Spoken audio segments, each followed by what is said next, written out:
예수님께서 갈릴리 지역에서 전도 마치시고 제자들과 함께 두로와 시돈 지방으로 다녀서 시리아 쪽에, 지금의 시리아 쪽에 들어가십니다.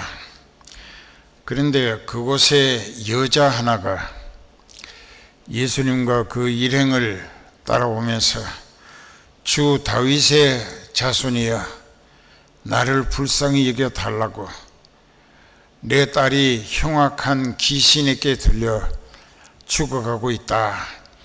이 간단한 부르짖음 속에 우리가 먼저 확실히 깨달아야 할 것은 이 여자가 이방인이었는데, 마가복음 7장 26절 이하에 똑같은 내용의 말씀이 나오는데, 거기는 그 지역이 수로보니게라고 기록되어 있습니다. 수로보니게 여자, 지역 이름을 분명히 수로보니게, 그리고 헬라 문화 영향권이라고 기록되어 있습니다. 그것이 지금의 시리아라고 하는 내전으로 망해가는 시리아 나라의 한 지역입니다. 이방인입니다. 옛날에는 헬라의 공격으로 점령을 당하고 헬라 식민지로 헬라 문화권 안에서 지내왔기 때문에 그 시대에 많은 사람들이 이 페니키아라고 하는 지역의 사람들을 헬라인이라고 부르기도 했었습니다. 그러나 마태복음에서는 그곳에 예수님을 향하여 알아보는 말을 하면서 부르짖는 그 애타는 절규의 여자가 가나안 여자라고 표현하고 있습니다. 그 전에 그 지역 이름은 가나안이라고 하는 이름으로 통용되었던 것입니다. 수로보니게 여자 하나가 예수님을 알아보고 예수님께 흉악한 귀신이 들려 귀신에게 죽어가고 있는 내 딸을 살려달라고 애걸 복걸했습니다. 그런데 예수님은 한 말씀도 대응치 아니하시고 못 들은 척 길을 가십니다. 그 여자는 더 다급하게 뒤따라오면서 계속 주 다윗의 자손이여 하고 부릅니다. 주 다윗의 자손이여 하는 말 속에는 구약 성경 여러 곳에 이스라엘을 구원하고 인류를 구원하기 위한 하나님이 약속하신 메시아 그리스도는 다윗의 계보에서 다윗의 자손으로 나오실 것이라 예언되어 있고, 또 그 다윗을 오실 그리스도 예수님의 모형, 예표로 말씀하신 일도 많았습니다.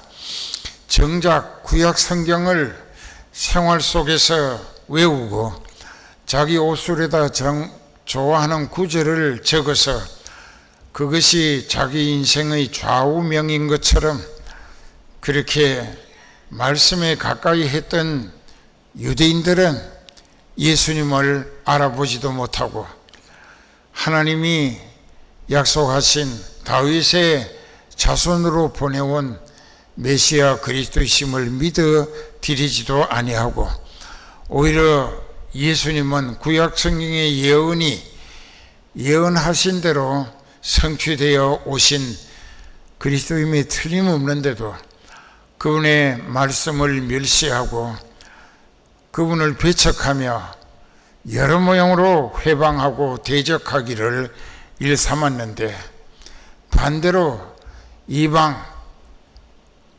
가나안, 또 수로보니게 사는 전혀 구약 성경을 접해본 일이 없는 이 여자는 예수님을 알아봅니다. 주 다윗의 자손이여, 이 말씀 속에는 하나님이 인류를 구원하시기 위한 메시아로 보내심을 받은 분이여 하는 뜻이 내포되어 있습니다. 즉 예수님을 알아본다는 것입니다. 구약 성경을 한 번도 들어본 일도 읽어본 일도 없으면서 예수님을 정확하게 알아보는 갓 노리지라고 하는 신지식을 나타내 보이고 있습니다. 주 다윗의 자손이여 하나님이 아브라함을 통하여 약속하신 메시아로 우리를 구원하시기 위해 오신 분이여 라는 뜻입니다. 나를 불쌍히 여기사, 그 다음의 말이 중요합니다. 내 딸이 흉악한 귀신에게 죽어가고 있다라고 영적인 세계를 알아보는 말을 합니다. 자기 딸이 무슨 병에 걸려서 왜 죽어가고 있는가 하는 것을 부모도 모르는 일이 많을 텐데 이 여인은 영적인 시각으로 흉악한 귀신에게 사로잡혀 죽어가고 있다라는 고백을 한 것은 예수 그리스도를 하나님으로 알아볼 뿐만 아니라 자기 딸을 죽이고 있는 것이 흉악한 귀신이라는 사실을 알아보고 있다는 것이 신지식, 하나님을 알아보는 지식의 표현이었다는 것입니다.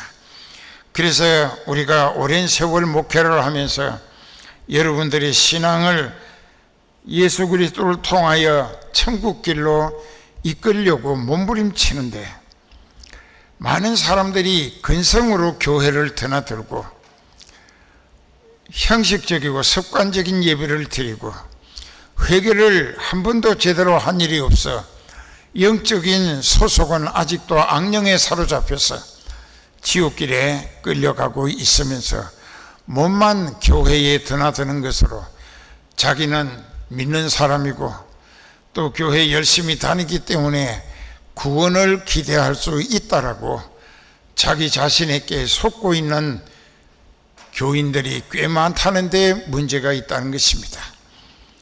그래서 우리가 참 안타까운 것은 호세아 4장 6절에도 이 백성이 하나님을 알아보는 지식이 없어서 망한다. 그 아브라함의 혈통적 후손인 이스라엘이 하나님을 하나님으로 바로 알아보지 못하는 신에 대한 무지와 무식 때문에 자기 육체의 현실적인 욕구를 따라 육체가 원하는 본능을 위해 살아가면서 신앙은 형식적이고 습관적이고 근성이고 그러니까 하나님과 연결이 안 돼 있는 하나님의 생명에서 떠나 있는 죽은 심령이라 에베소 2장 1절처럼 허물과 죄로 죽었던 너희 영이라 그렇게 되어 있습니다. 그런데도 주님 말씀하신 대로 누가 아무것도 되지 못하고 된 줄로 생각하는 자는 스스로 속이는 것이니라. 자기가 자기를 속이는 거다 이게야. 자기가 회개한 일도 없고 죄를 용서받지도 못했고 성령을 파송받아 모신 일도 없으면서 자기는 천국 갈 것이라고 눌러 믿고 기대하는 그 생각이 자기가 자기를 속이고 있다는 것입니다. 이런 사람들이 유대인들 가운데 너무나 부지기수로 많았고 팽배해 있었던 그 시대의 상황이었는데 가나안 여자가 수로보니게 여자가 시리아에 속한 이방인 여자가 예수님을 정확하게 알아보고 주 다윗의 자손이야 나를 불쌍히 여기고 내 딸이 흉악한 귀신에게 죽임당해 가고 있다라고 확실히 영의 세계를 알아보고 분별하는 말로 예수님께 구원을 요청했습니다. 그런데 느헤미야 8장 10절에 보면은 끄트머리에 여호와를 기뻐하는 것이 너희의 힘이니라. 하나님을 기뻐하는 이유는 하나님을 알아보니까 그 하나님은 나를 위하여 하나님의 독생자 예수님도 내 죄값을 대신 벌받도록 내주신 사랑의 하나님이실 뿐만 아니라 그 하나님은 내가 알고 보니까 말씀으로 천지 만물을 창조하셨고 하나님의 영적인 그리스도의 왕국 건설을 위하여 하나님께서 창조하신 모든 피조물들을 시와 때를 따라 필요한 대로 사용하시고 또 앞으로 더 쓸모가 있을 대상들을 보존하시면서 모든 피조물을 활용하셔서 자기 뜻을 이루어 가시기 때문에 하나님이 창조하신 모든 피조물 중에 특히 하나님의 영을 파송받아 사람으로 태어난 사람 중에 하나님의 원대하신 뜻을 이루는 과정에 쓰실 계획에 해당되는 사람은 죽기를 원해도 하나님이 죽지 못하게 생명싸기로 보호하시는 것입니다. 병들면 고쳐가며 쓰시는 것입니다. 그리고 하나님께서 그를 쓰시기 위한 계획과 목적에 따라 반드시 힘있게 요긴하게 사용하시고 그 다음에 그의 사명이 끝나면은 하늘나라로 불러들이신다는 것입니다. 그래서 우리의 믿음은 하나님 중심이어야 한다는 것입니다. 자기 중심이 아니라. 그런데 이 여자는 예수님을 정확하게 알아보는 말을 하면서 자기 딸이 흉악한 귀신에게 죽어가고 있으니 그 귀신을 쫓아내심으로 내 딸을 살려주실 분은 주님밖에 없다고, 예수님 뿐이라고. 그것도 알아보는 거야. 예수님이 아니고서는 죽어가는 귀신에게 죽임당하고 있는 자기 딸을 살릴 길이 없다. 왜? 예수님을 알아보고 알기 때문에 예수님을 놓칠 수가 없다 이게.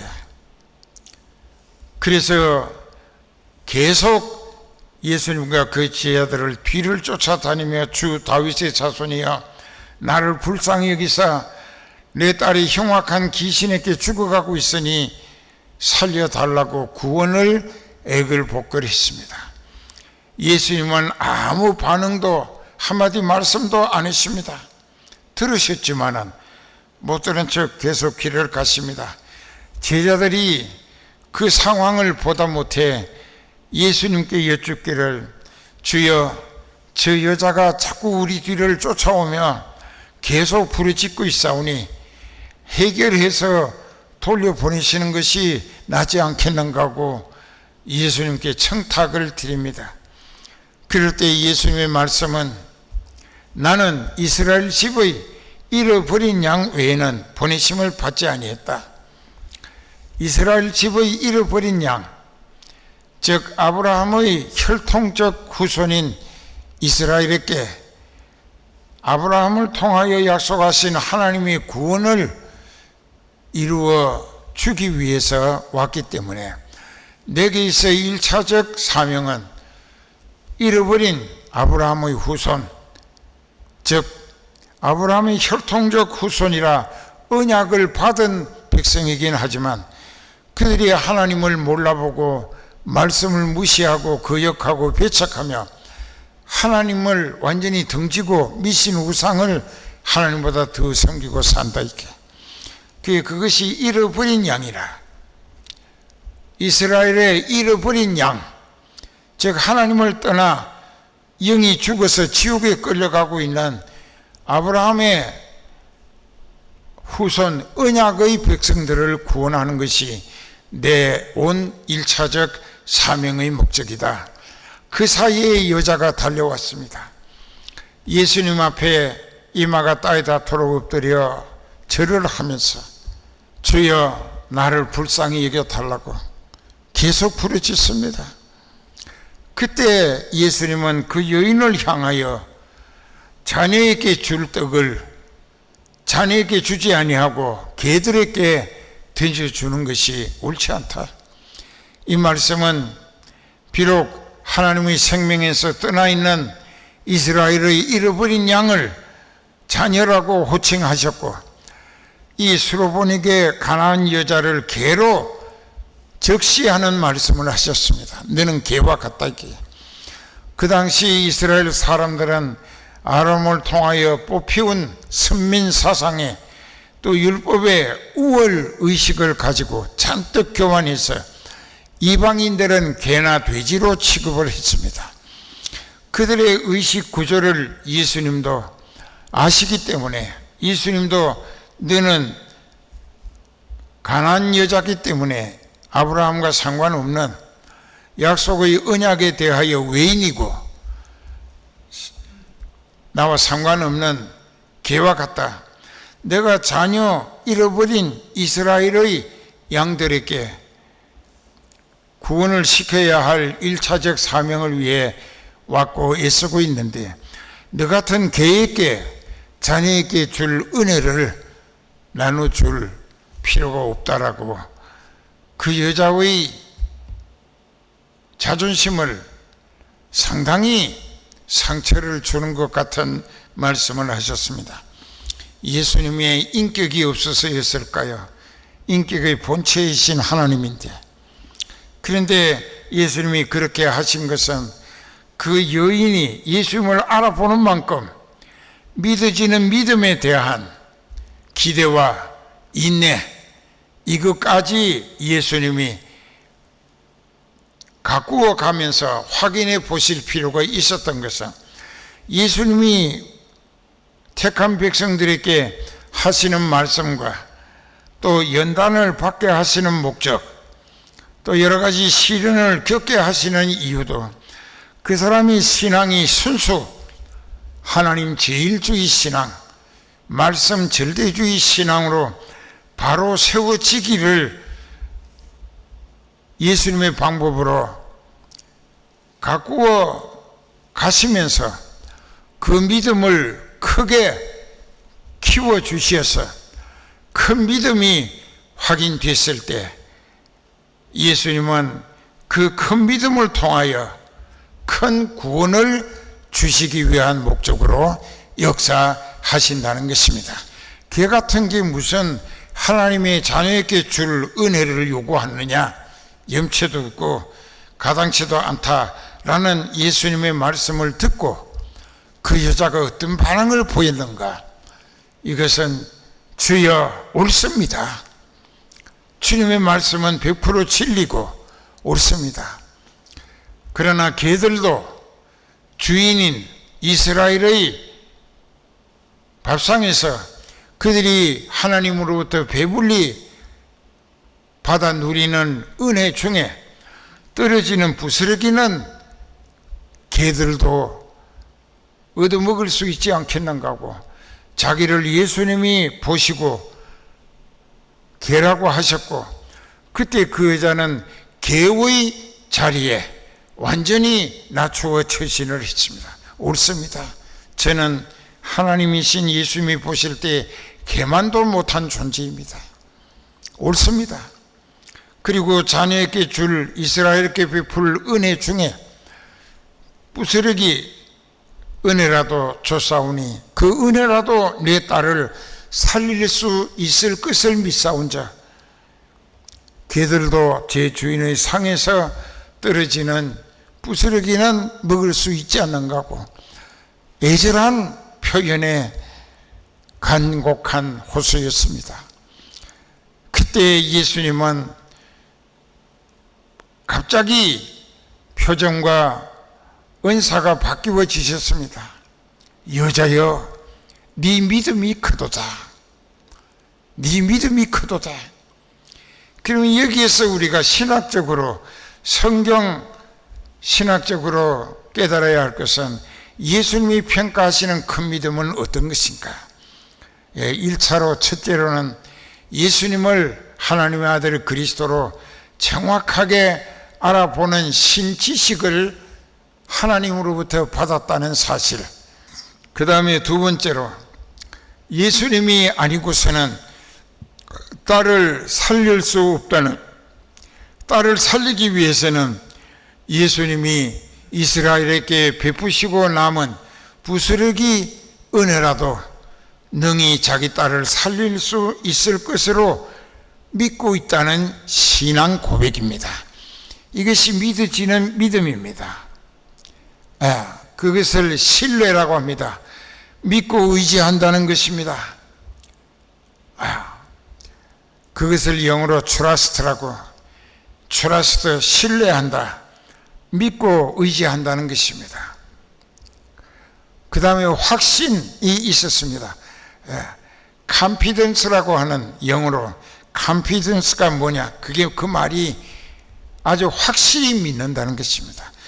뭐 털끝만큼의 의심도 없이 온전히 전적으로 믿는다, 그렇게 해서 확신을 예수님께 인정받았습니다. 그것이 큰 믿음입니다. 그리고 자존심을 버렸고 예수님이 평가하시는 대로 자기 자신을 낮추어 처신하는 겸손을 보였다는 것입니다. 하나님이 보실 때 너는 이방인이고 개와 같은 존재다, 그래도 옳습니다. 하나님 앞에 저는 개만도 못합니다. 할 수 있는 겸손의 지혜가 있었습니다.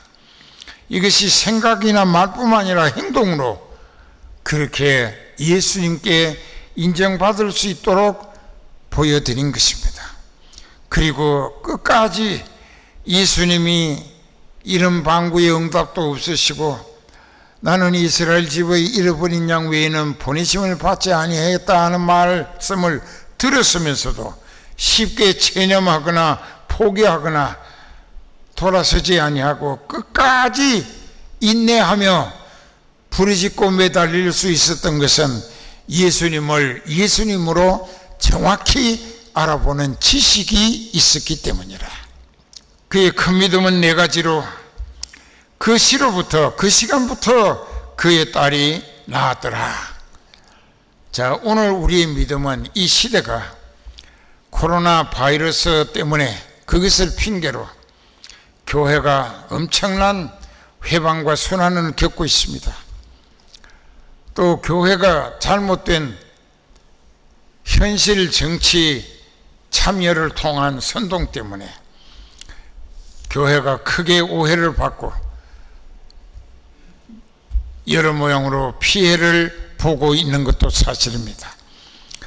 하나님을 알아보고 믿는 사람은 하나님의 절대 주권을 하나님께 기대하면서 하나님의 뜻으로 해결해 주시기를 끝까지 부르짖고 매달리면서 하나님이 해결해 주시기를 믿고 기대하며 기도하는 것이, 이것이 정통 신앙의 본질이고 생리이고 원리라는 것입니다.